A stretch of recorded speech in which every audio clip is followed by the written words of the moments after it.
magandang gabi, no? So, uulitin ko yung aking kasi kanina nag-live ako para i-explain ko yung kay Diwata na content ko. Mas lamang yung FLM ang pinag-usapan dun eh. So, ito i-record ko na lang para just in case ay masagot ko yung mga comments, no? So, ito yung regarding kay Diwata kanina.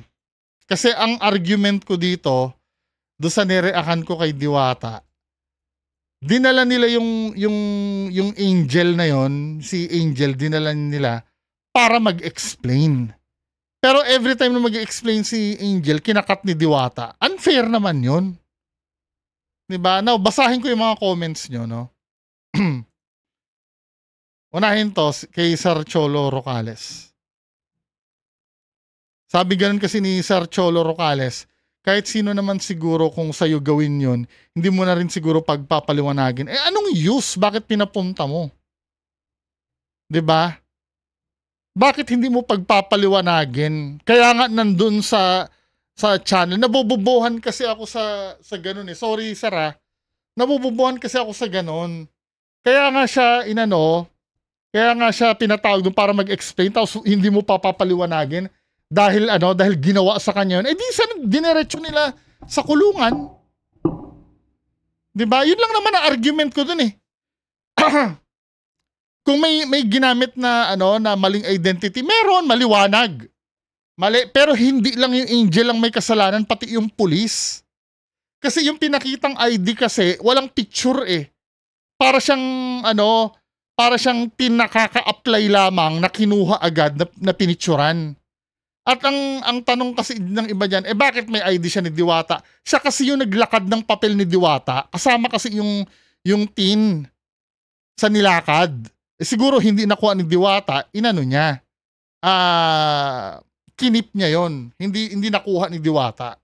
Yun ang reason. 'Di ba? Yun ang naririnig ko do sa explanation na hindi ina-explain. Try nga magpaliwanag kaya Diwata, 'di ba? Kaso ikaw makulong ng walang kasalanan. Hindi nga yun ang problema eh! Wala tayo dun sa kung nakulong nga si Diwata na walang kasalanan. Pero ang point dito, bakit nyo pinapunta doon kung hindi nyo pakikinggan ang explanation? Yun ang point.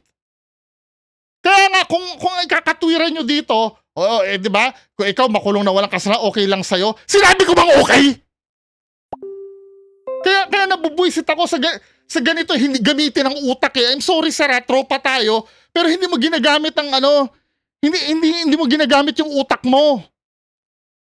Ang argument ko dito, pinapunta nyo yung tao doon para magpaliwanag, tapos puputulin nyo, ikakat nyo yung paliwanag. Tapos ang ikakatwiran nyo, ikaw, sa'yo kaya gawin yon. Kung sa akin gagawin yan, hindi ko na talaga ipagpapaliwanagin yan. Diretso na kulungan yan. Wala palang point para pagpaliwanagin. Ba't dinala nyo pa yan dyan? Diyos ko naman. Tamo, hindi mo pa pala napapanood yung explanation ko. Diba? Hindi mo pala napapanood yung explanation ko. Dadaldal ka na hindi mo talaga ako naiintindihan. Dito ako nag-iinit eh. Diyos ko.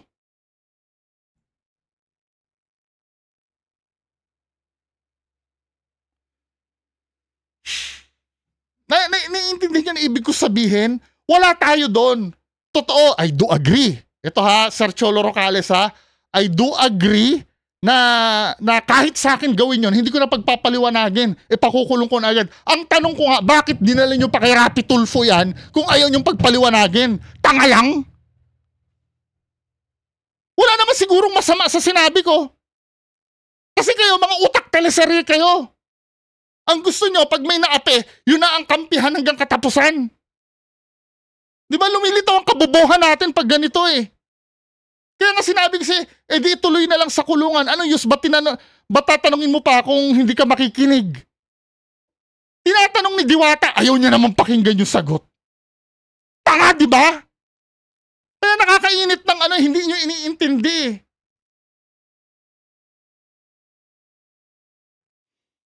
Madaling araw kasi yon, so ang mga pulis tamang check na lang ng welfare ng nasasakupan niya at hindi din siguro naisip i-check sa biometrics nila. May pagkukulang pa rin.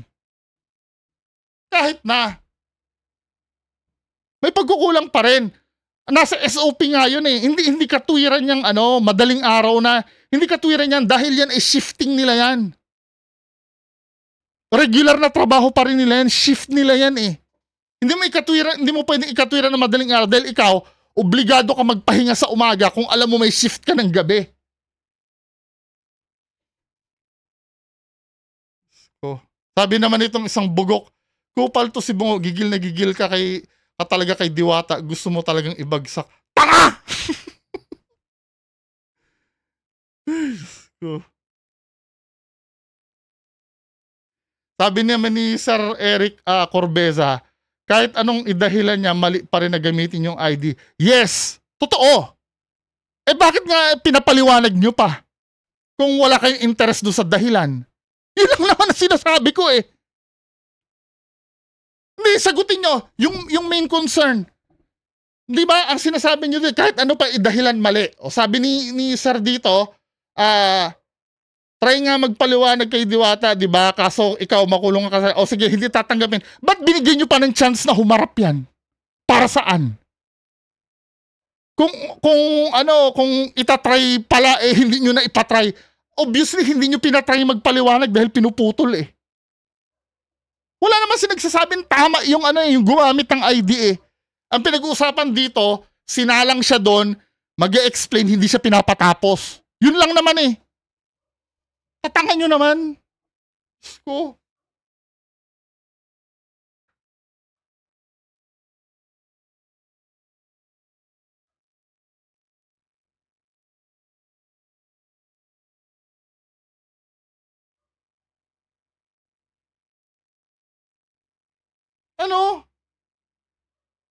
Sabi, di niya na kasi pinapatapos kasi nga nakikita niya sa unang sentence pa lang pinagloloko niya. Di pinakulong niya na lang sana.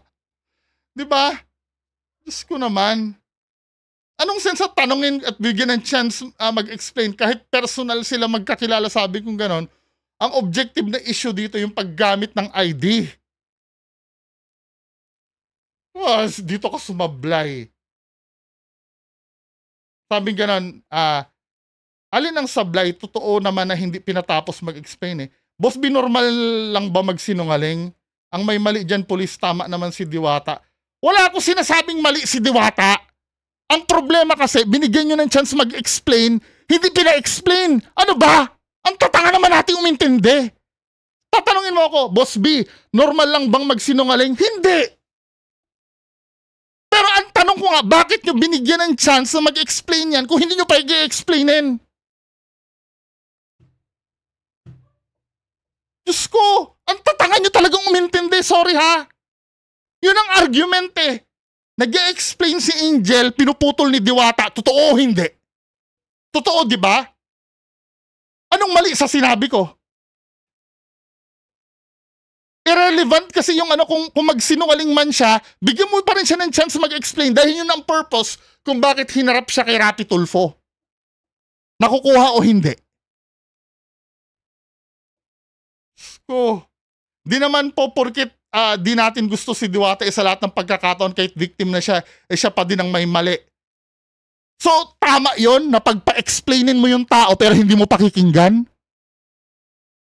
Tama ba yon?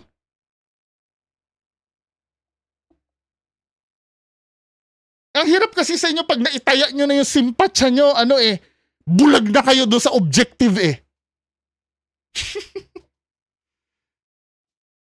Diba?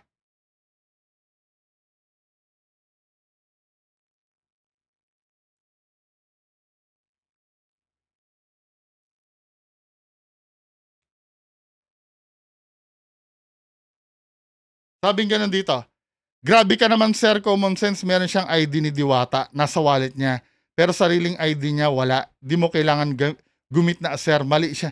Wala naman sinasabing tama! Putang ina naman eh, ang bobobo naman natin eh. Di ba?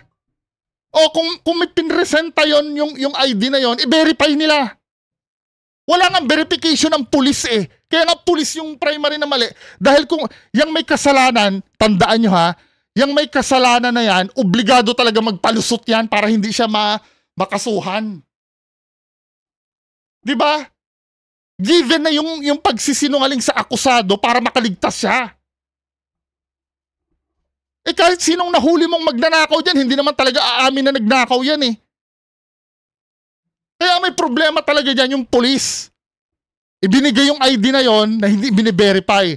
Now, pinatawag nila yung angel na yan para mag-explain, hindi naman nila pag-explainin. Ano ba? Hindi nakukuha. Ano ba? Men, ano? Ito naman si ate, bias ka naman bungo, kita mo mali talaga yung dating ng tauhan ni Diwata. Sino nagsabing tama? Sinabi ko bang tama? Ang tanga naman natin. Sinabi ko, pinag-explain. Ito, sabi nito, si Rapi Tulfo di man lang nag-moderate. Correct. Diba? Kahit sino naman siguro kung sa'yo gawin yon, di mo rin siguro pagpapaliwanag. Kaya nga! Ano ba, sir? Ngayon, doon sa 10 minutes na binigay ko, naiintindihan nyo na ibig ko sabihin? Wala akong kinukontra sa kung sino may kasalanan. Ang kinukontra ko, pinag-explain mo yung tao, pag-explainin mo, patapusin mo. Ngayon, kung hindi ka satisfied, di ganon talaga. At least binigyan mo siya ng time mag-explain. Ibig mo sabihin, kahit sa korte, gagawin mo yan? Kakatin mo? Oh, Diyos ko. Mas magmumukha kang guilty nun kung kakatin mo yun. Na supposed to be ikaw yung tama. Gamitin ang utak, wag ang puso.